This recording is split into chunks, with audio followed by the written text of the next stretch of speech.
नमस्कार। आज का टॉपिक है स्टीयरिंग सिस्टम।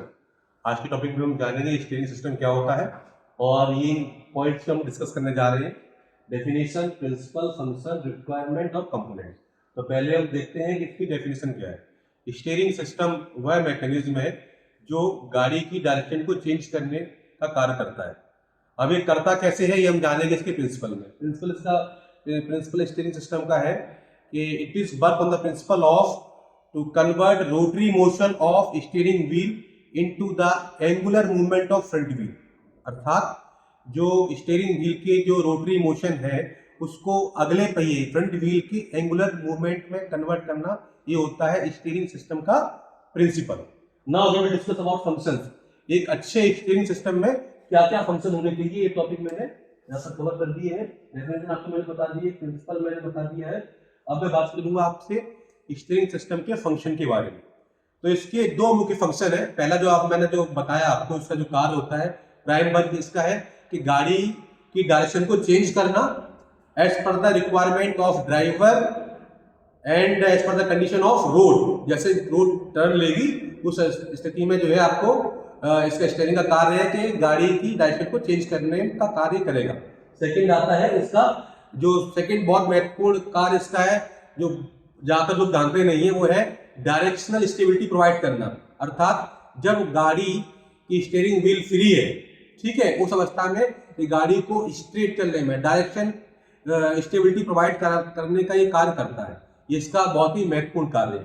थर्ड आता है इसका रिक्वायरमेंट। और रिक्वायरमेंट और फंक्शन में क्या अंतर है? बहुत से लोग रिक्वायरमेंट में और फंक्शन में कंफ्यूज रहते हैं। फंक्शन बताएगा कि इसके कार्य क्या है और रिक्वायरमेंट बताएंगे इससे क्या अपेक्षा है जो कार्य से करने चाहिए।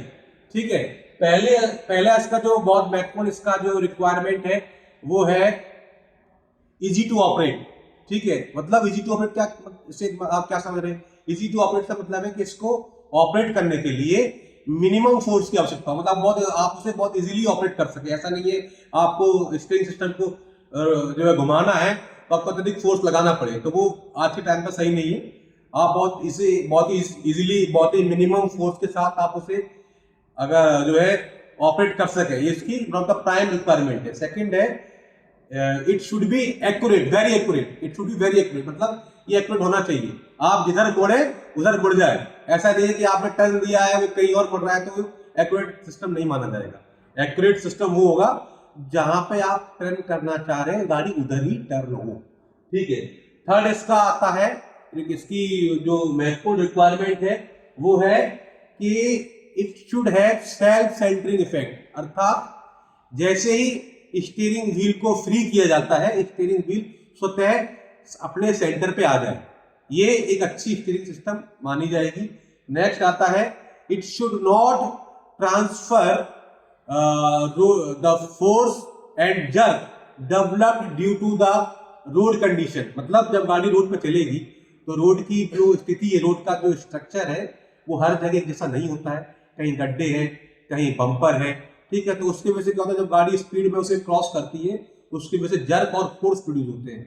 तो अच्छा स्टीयरिंग सिस्टम वो होगा, एक अच्छा स्टीयरिंग सिस्टम वो माना जाएगा जो इन फोर्स को, इन झटकों को वापस रिवर्स डायरेक्शन में ट्रांसफर ना कर दे। ठीक, इसके अलावा कुछ और भी है कि इसके रिक्वायरमेंट के इसका मेंटेनेंस कम हो, ठीक है, इसका रखरखाव में जो खर्च वो कम आए, ये इसका एक रिक्वायरमेंट है। ठीक है, नेक्स्ट हम डिस्कस करेंगे कि इसमें कौन कौन से कंपोनेंट होते हैं। बेसिक कंपोनेंट के बारे में आपको यहाँ पे बताऊंगा। तो पहला इसका कंपोनेंट है स्टीयरिंग व्हील। ठीक है, सभी लोग जानते हैं गाड़ी में ड्राइवर की जो सीट होती है उसके सामने लगा होता है। उसके बाद के फंक्शन आप लोग नहीं जानते होंगे, तो यहाँ पे मैं बताऊंगा आपको। स्टीयरिंग व्हील जुड़ा होता है स्टीयरिंग कॉलम से, यहाँ मैंने कॉलम लिखा हुआ है तो इसका पूरा नाम होता है स्टीयरिंग कॉलम। ठीक है, ये इसके अंदर एक ट्यूब होती है, इसके अंदर एक शाफ्ट होती है, स्टीयरिंग शाफ्ट बोलते हैं हम लोग। स्टीयरिंग शाफ्ट एक एंड पे जुड़ी होती है, व्हील के दूसरे एंड पे स्टीयरिंग गियरबॉक्स से जुड़ी होती है। फिर ये क्या नाम है, पिटमैन आर्म होगी, गियरबॉक्स से जुड़ी होगी। और उसके बाद क्या आपका ये पुल एंड पुश रॉड है, देन स्टीयरिंग नकल आर्म है, टाई रॉड, ये आपकी टाई रॉड हो गई, ये फ्रंट एक्सल है, दैट इज किंग पिन।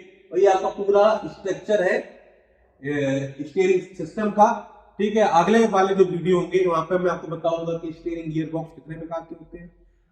ठीक, स्टीयरिंग ज्योमेट्री से रिलेटेड जो टर्म्स आएंगे वो डिस्कस करेंगे। Thank you.